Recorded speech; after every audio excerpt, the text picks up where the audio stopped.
I believe it is an active location.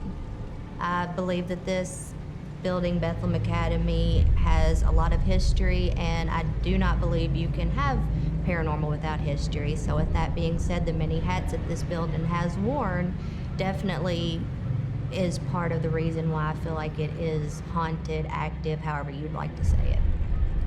In the world of paranormal ideas, ley lines aren't that old of an idea. It was based on the idea that there's like geo energies or earth energies, which are these sort of lines of power. I think that idea has some merit. I had high expectations for what I was going to do with it. My wife ran into some tragedy a few years back, and kind of put a stop on all the plans we had. I don't think that I'll be able to part with it, because just looking back at my own history and the regrets I have on what I didn't do with my wife and what I didn't spend time with her on. My wife was always adamant to just be very courteous, because if you think about it, we talked about how the nuns were. They were very rule-oriented. There was a priest on premises at all times, so it was very important to them at the time to follow the rules.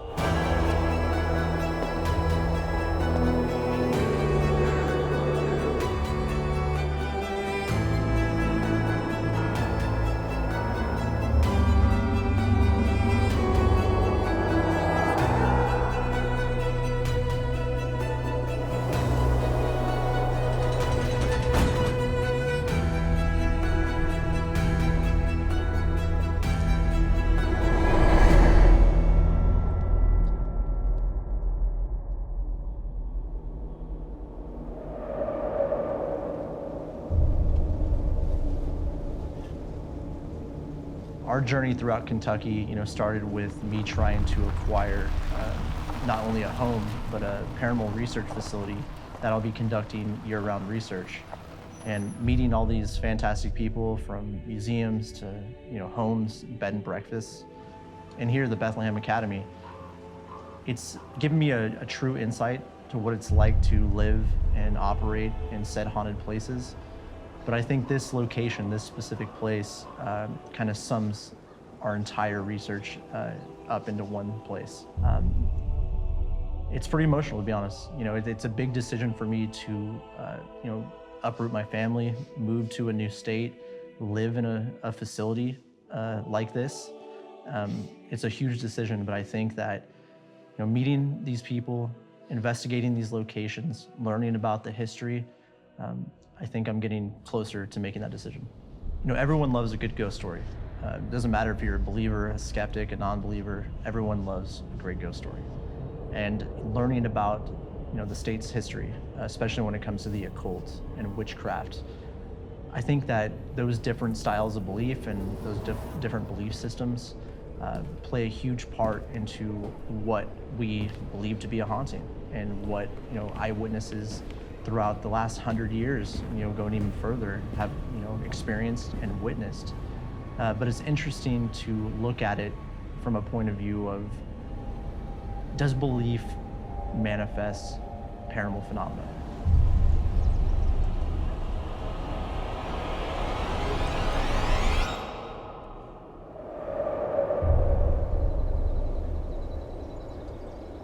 Well, first of all, Vincent, thank you so much for inviting us to your abandoned girls' school. I can honestly say this is the first time I've ever been to an abandoned girls' school, so thank you. Happy to have you on, Malia. If you wouldn't mind introducing yourself and telling us your relationship with the building.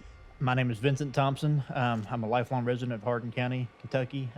Live in a small town called Rineyville, and my family's lived in this area for generations. Had several aunts that attended school here, several great aunts, and I think even some great aunts and some other cousins. So a lot of family history. And then I came upon the auction back in 2014 and decided I was going to take the gamble.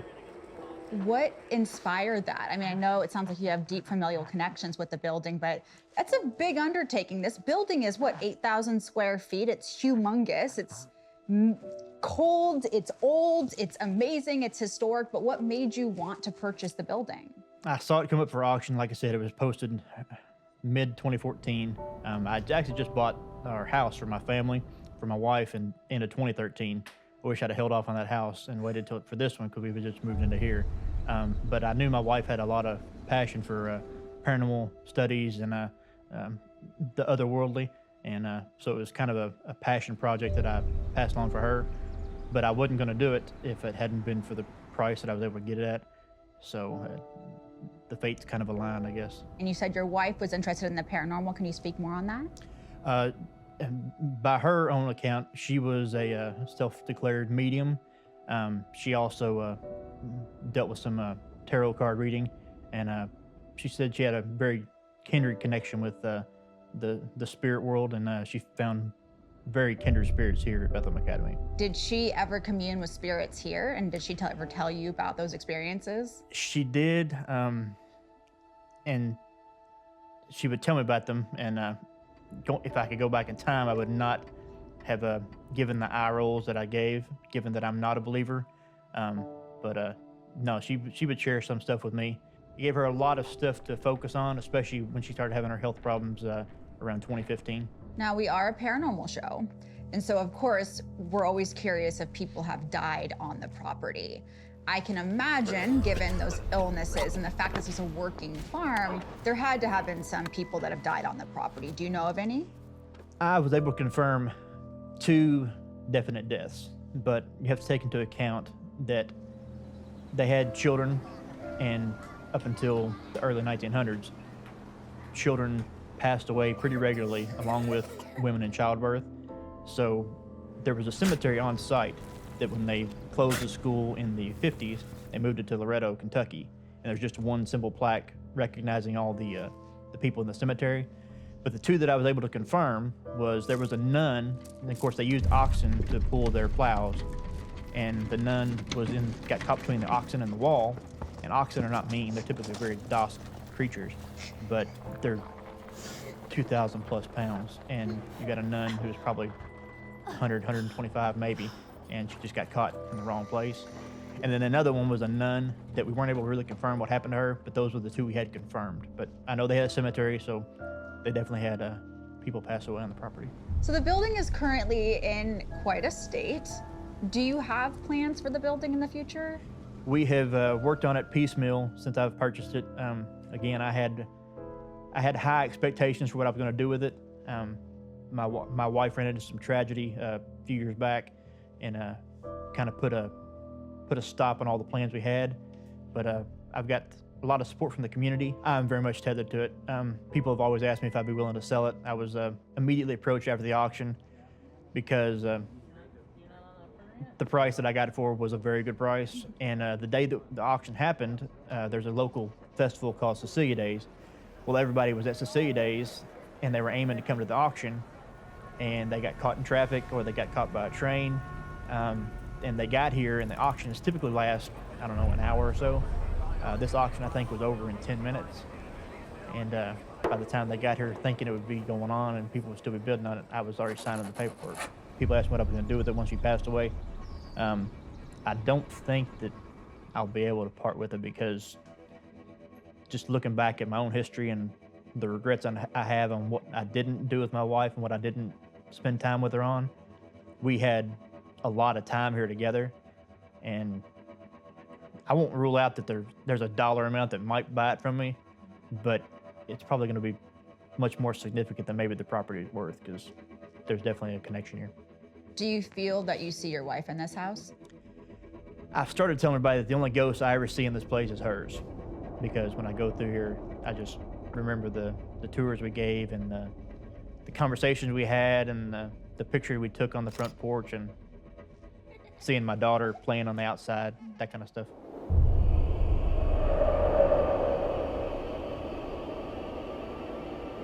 My name is Amy Lawson. We are at Bethlehem Academy, and this place has wore many different hats. It started out as a governor's home, went to a girls' school. It has been a bed and breakfast. It has been a hotel. We have investigated Bethlehem Academy many times. We've had a door in this room has come open. I was leaning down to actually touch the REM pod. The door kind of opened up toward me. It was able to open on cue. I believe it is an active location. I believe that this building Bethlehem Academy has a lot of history, and I do not believe you can have paranormal without history. So with that being said, the many hats that this building has worn definitely is part of the reason why I feel like it is haunted, active, however you'd like to say it. Bethlehem Academy has a piece of my heart. I mean, it honestly does. And anything I can do to help this place, I'll go out of my way to do it anytime. After about the second visit here, something in me changed. I'm really not sure what happened, but I feel connected to this place in a way. I was in the attic, and I had an experience up there that it really changed the way I looked at things. They said flashlight, like plain as day when I had my flashlight pointed in the corner. It said a full name, and I mean, I was in shock. At one point I was in the library and I pointed at a book and I said, "Can you tell me what the name of this book is?" And it read the name of the book to me. I knew when I stepped inside that I was meant to come here. That's what it felt like to me. Now I know that's speculation, but that's how it feels to me. Like I have no evidence to back that up, that I was meant to be here. But I feel at home here. I can't explain it. This is my favorite place in the state of Kentucky, without a doubt. I can't think of any other place I would rather be. It's always led me to believe that either this place is haunted with active spirits, or it's a very powerful residual energy that's in here that comes about at the right time.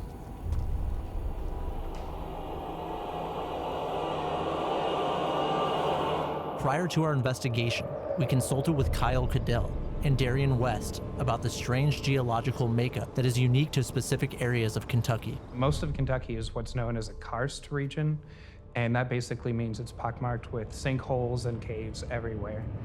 Mammoth Cave, of course, sprawls over a lot of Kentucky, and it's the largest, longest cave system in the world. Basically, this entire area just has all these tunnels, either man-made or nature-made, going underneath it as kind of conduits, I believe, to different things going on the surface level of Kentucky. Some of the strange phenomena that we have, I definitely think that caves are kind of almost passageways, gateways for some of the weird energy that we have going on here in the state that really seems to just follow all these lines of cave formations and everything.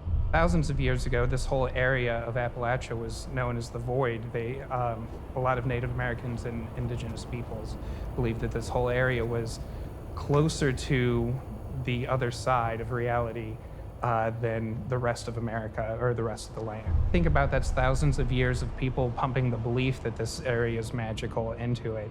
So it's a chicken and egg. Was this area this crazy place before people started believing it? Or was all of the thought process and all the beliefs in it just pumping magical energy into this area that's made it this wild place it is? I absolutely believe that belief has a lot of power in forming reality or the fringes of reality. I think that, in traditional magic work, all the tools and spell things aren't what creates the magic. It attunes you as the magic practitioner to be able to create the magic yourself. So these are all just tools to make your mind in the right mindset to be able to do whatever you're trying to do with the magic. So I think that that's what a lot of belief, and especially belief in, reality-ish is, We all believe that there is something out there, and so it starts to manifest and react to us. I think a lot of work was done on this idea that, especially in the esoteric literature, if you go back to the sort of Hermeticism and the beginnings of Hermetic philosophy in general, there is sort of an idea that this is consensus reality. This is the reality that we're all sort of agreeing is the real one, and that underneath that is sort of a superstructure or a more elaborately designed, hyper-designed system that is being manifested apart from our own beliefs and intentions. In the world of paranormal ideas, ley lines aren't that old of an idea. So they're really kind of come out of some work in the 1920s by a guy named Alfred Watkins. And it was based on the idea that there's like geo energies or earth energies, which are these sort of lines of power. And the way that they were sort of came across this idea is to lay out all of the ancient settlements and prehistoric features of England or the British Isles, and then drawing lines between all of them, and then seeing if there were things that lined up on those lines, right? So I think that idea has some merit, and there's definitely some of the work that we've been doing with Pennyroyal on the Kentucky Anomaly issue, or the idea that the geomagnetic energy has something to do with people's minds or their thoughts. Is actually the very center of what NASA deemed in the 70s as the Kentucky Anomaly.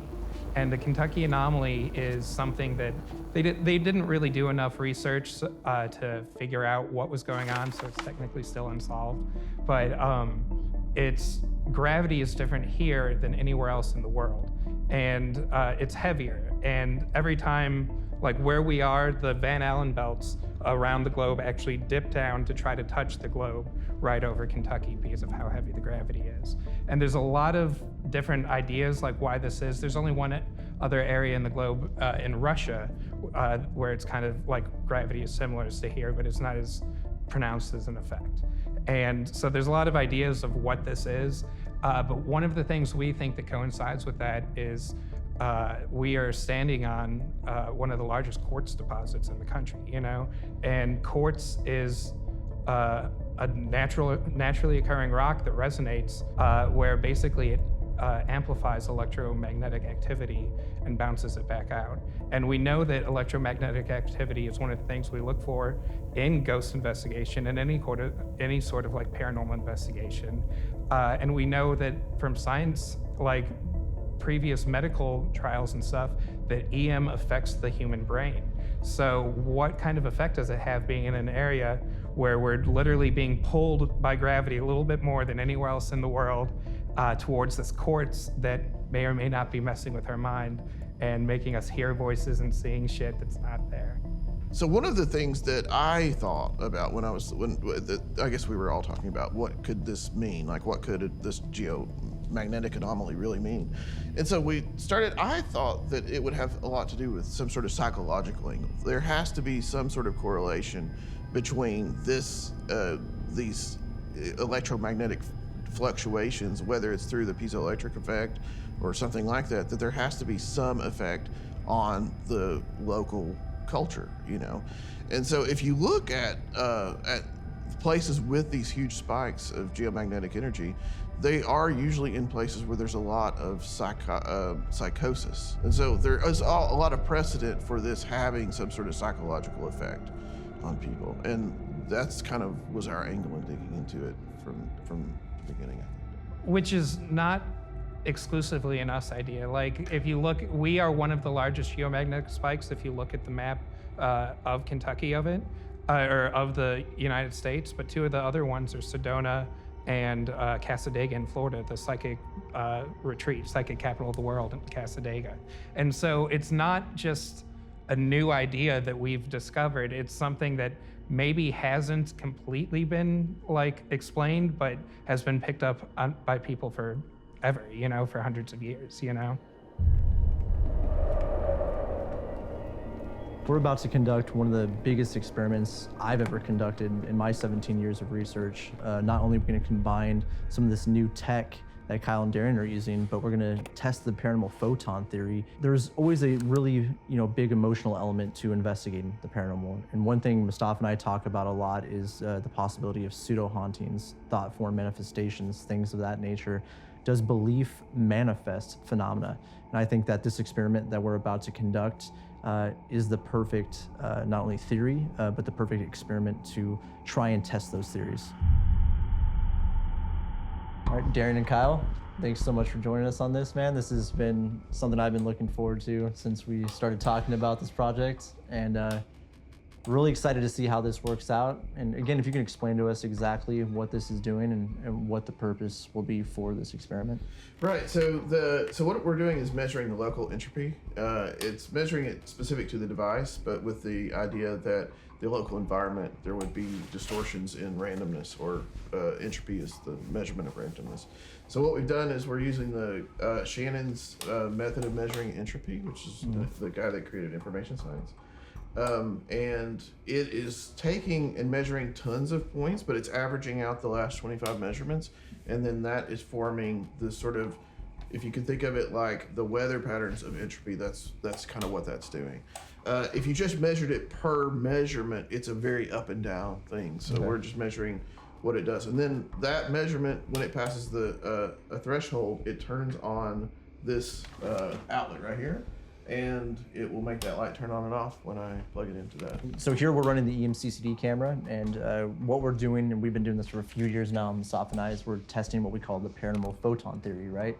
So working with Dr. Clore and other scientific consultants, they suggested that photons may be the mechanics behind what we perceive to be ghosts. So what we've noticed in our research is that in said haunted locations, photons are showing up in conjunction with pressure changes. And we're starting to see it, there's a change right there. But we're starting to see that pattern and that correlation. So running this with this, random generator, can this possibly predict an event? So if this, predicts something, right, and changes, I hope maybe in some way we can capture a photon event. So yeah, I'm hoping that they can correlate in some way. So I mean, we've been talking about this for a while now, and having you guys here with this amazing device that you're using, I think this is kind of building up to everything we've been looking for here in Kentucky, and hopefully this theory will provide to be fruitful. Yeah, absolutely. This is our first big field test with this device, so we're really excited to see what exactly is going to happen and what kind of evidence we can get with it. So currently the light is on because we're above that threshold, and when it goes below the threshold, and it's in the Paralabs research, the Right? Changes here. Yeah. Oh, see that photon event that happened right there? A really quick. Oh, that's true. There we go. That's interesting. So, yeah, because so when we weren't all collectively observing this. There it is again. I was upstairs by myself watching this, and then we have this recorded as well. It was in there for about, I would say, 45 minutes. It's almost about 45 minutes. No changes. Or there There was. Photon event. There was. Yeah. in conjunction. Yeah. That's the first one I've seen. That's awesome. So it's like we're testing this, this now the idea environment's changing? that belief can manifest activity and stuff from happening. We're not talking about it. We're not looking at it. Nothing's going on. Then we start talking about it, and now it's happening. Yeah. So we were having the environmental changes there. It was pressure, temperature changes as well. And then you saw that photon event take place at the same time as. Yeah. That's exactly what we're going for. Photon event right there. Oh yeah. So I wonder about those patterns where it's like. Yeah. It's like Almost a response. Yeah. Let's maybe just here we go. Full. Some more changes here. And what's great is we're recording the data internally on the EDI Plus, so we can go back and correlate that. Oh, nice, so, nice. but I think it was really interesting that we had this environmental change, then we had this device going off, and then you saw that photon event there. And what's really cool is the reason why we situated the EDI Plus and the EMCCD camera in this particular stairway is because almost every single location, I'd say half of all the locations we've cumulatively investigated, there's always a claim of a woman in white walking down a stairwell. It's like classic ghost shit. Changes again. Oh, there it is. And right, yet again, I Yeah. mean, it's almost perfectly on time. That's really strange. But the big question is, why are these photon events, showing up in these said haunted locations? I mean, is it something that's completely natural that we just don't understand in science at this moment, or is it possibly related to what we believe to be haunted? Yeah, absolutely. Yeah, because is this what's causing the haunting or perception of hauntings, or is whatever's happening in a haunting causing this kind of events, like changing real world science? Right, exactly. Mustafa, do you want to go into that room and maybe try and get a dialogue going and see if we can get anything going? So there's the control camera in there that'll be able to see you. Okay. And we'll monitor from here. All right. Sound good? Yeah. So I think the idea here is, or one of the theories that we're testing is, can, like you were talking about earlier, belief manifesting, phenomena. Yeah. So Mustafa going in there and kind of almost, thought projection about, this woman that's seen here, these nuns that are seen in the building. can that create an event?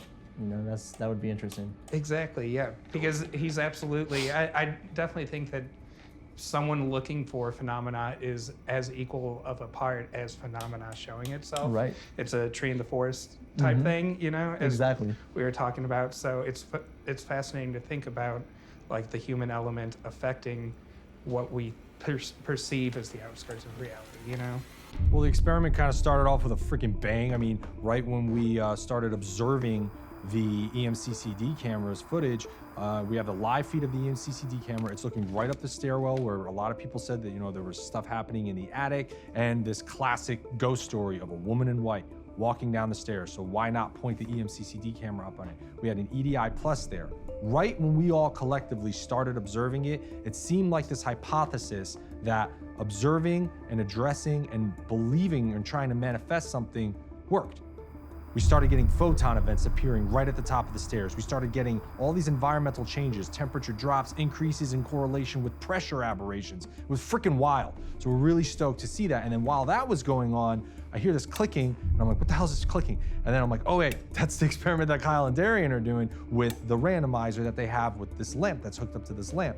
What was really cool is that, you know, the lamp would turn on and off, and that kind of seemed like, all right, that was normal. You know, it's calibrating, or I don't know how to explain this, I'm not a scientist, but what I do know is that every time there was like a syncopantic rhythm, like pop, pop, pop, pop, pop, where there would be almost like a rhythm of the light turning on and off, that same rhythm was always in correlation with photon events. Yeah, I'm interested to see what happens bringing you into the investigation, and yeah, see if you make a connection with these girls. Yep. And then it's probably be important for you to be alone if we're testing this male-female energy theory. We'll have you go in there with Emily, and you guys can be there, and you know, Yeah. probably won't be like a nun. with Yeah, jagged teeth. probably. And at least not one that you'll see. We'll see it from Nerve Center, but Oh, cool. Yeah, just be sure to tell me to run. I know you're on your own.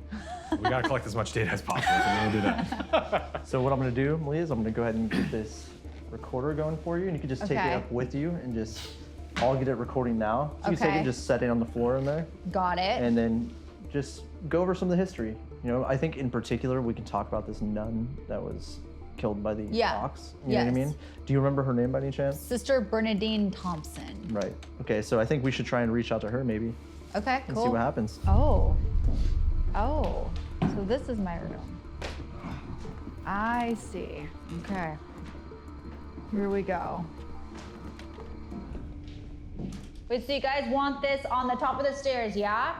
Yeah, about the midway point. The midway, like put it in the middle of the stairwell. You got it. Thank you. That looks great, doesn't it?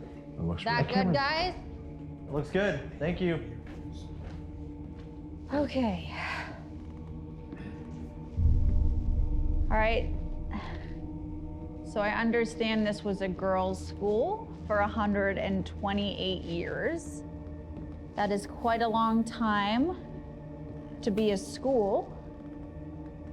I heard you guys cared for 75 girls a term, which is a lot of girls.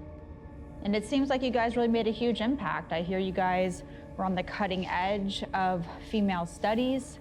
You actually gave business courses to the girls in the 1800s, and I have to applaud you guys for actually trying to get women out there. And I would love to chat with any of the students that might be here, any of the sisters that might be here. I have a couple cool little devices here if you guys want to potentially say something to me. All you have to do is talk and we will hear you. For all intents and purposes, this was a female space. We know that a priest had to be here, but it was really you guys that ran the show. Is it okay that a bunch of guys are moving around? So far, it's been pretty quiet after this experiment, man, which is interesting. You know what I mean? I think that takes it even a step further with, you know, our theory and the hypothesis, right? The hypothesis behind it. I think so. I mean, we're here trying to really manifest something with our own thoughts. Super excited. The place was very, very creepy. and we have all of these ideas about the hauntings that could be behind here. So I kind of had to, and we all did collectively as a team, like mentally dissociate ourselves from the real emotional story that Vincent told us, along with a lot of the things we wanted to happen. Yeah, you know, exactly. like we want to see things manifest. So, you know, take a little break, dissociate ourselves from that, really come at it from an empirical standpoint, and Yeah. Oh, motion detectors went off. what? Look. Well, okay, that's really interesting because that's the door that Amy, who we interviewed. Oh, that's when she said that opened. Yeah. We've had a door in this room has come open. I was leaning down to actually touch the REM pod. The door kind of opened up toward me.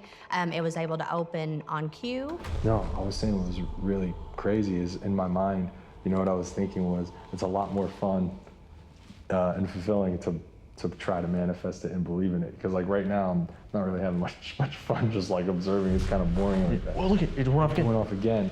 Just, Okay, this is interesting. And again, this is the door that, whoa. This is the door that they say opens, right? Yeah, this door, she said it opened by itself. Is there somebody here who could open that door for us, please?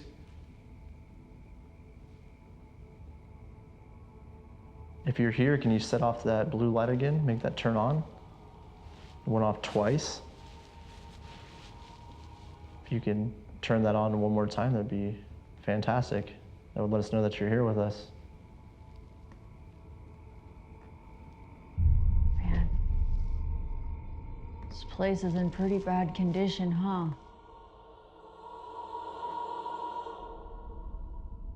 It's sad to see a place start to fall apart. Vincent's trying really hard to keep this place afloat, and the community feels very strongly about this building. Is there anything you would like me to relay to Vincent? Parts of the house he should focus on, places he should avoid? So this didn't set it off. So when you set this down, No. this is the one I'm holding. That you have to literally. Yeah, you have to get in front of it. right in front of it. Okay, let me check. So you can see, there's nothing in here Empty room. unless this toilet's moving in front of the door and going back by itself. Yeah, that would be freaky. I know. Ghost toilet. Whoa. Whoa. This door's closing, dude.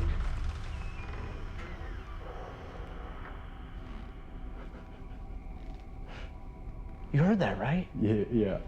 Is it squeaky? No, it was like moving. It actually, did you see it on the camera moving? Okay. Well, Hold on. Can you close that door more, please?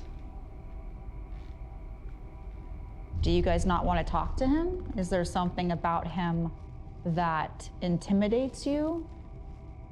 Why is it that his wife Samantha was able to get so much activity and yet nothing ever happened when he was in the house?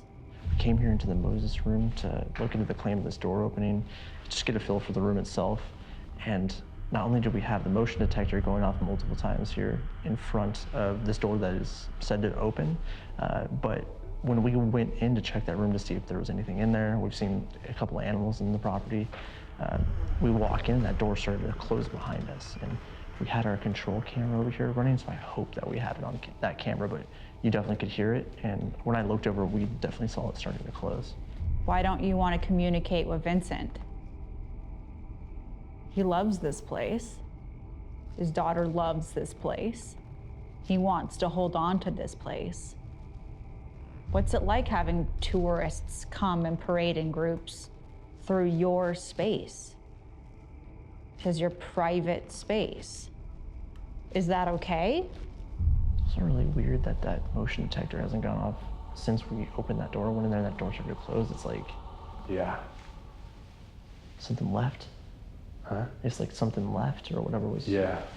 Whatever was here, it's like the room was empty for a while, and then we came in, and then happened. That was kind of like what happened in the experiment right at the start of it.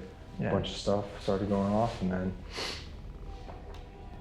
If there is someone here with us, again, we want to just introduce ourselves. My name is Brandon. Mustafa here. We come here with the fullest respect for yourself and this building. Just want to possibly speak with you and possibly document your presence.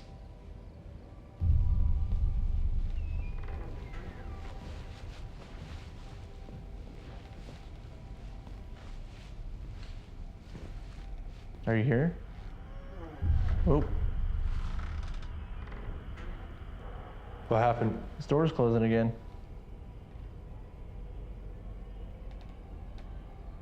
Someone's there. Could you shut that door, please?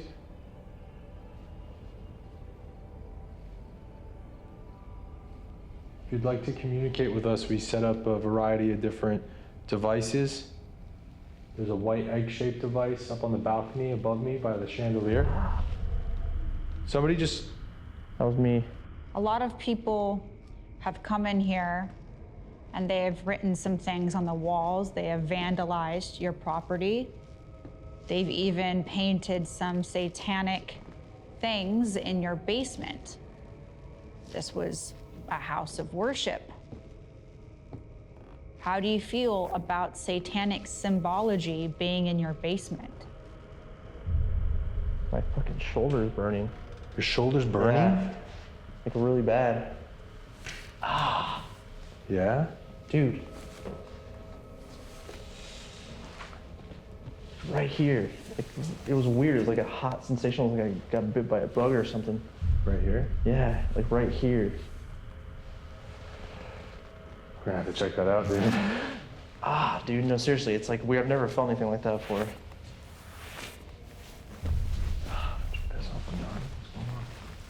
Fucking A, it's like right here. Can you get some? No? Like A little right redness. here? It's like a redness right right here? here a little bit. There's like a redness right here, right there. Oh shit, it's getting really red, dude. Is it? Right over here. Where? Yeah. Let me take a He's photo. got like 2 scratches right by his neck. What? You see that right here? Oh yeah, Right here? shit. Dude, it fucking... Oh, dude, what the hell, dude? They're almost like claws. Dude, it hurts, dude. Dude, it looks like you've been bit, bro. No, those are like scratches. Are you kidding me right now? Are you serious? Yeah. You're not kidding. I'm not Like, kidding, you're not- bro. Look, What the hell? Those just went off. All right, put You swear you're not... I'm not kidding. I'm gonna take a photo right now. David, check. It's more up by your neck. But Yeah, like, it's right here. It fucking burns, dude. Yeah, I got a photo. Let me take another one. Dude, that's... And the motion detector just went off. Oh, man. It's like uncomfortable as hell, dude. It's like my muscles getting super tight.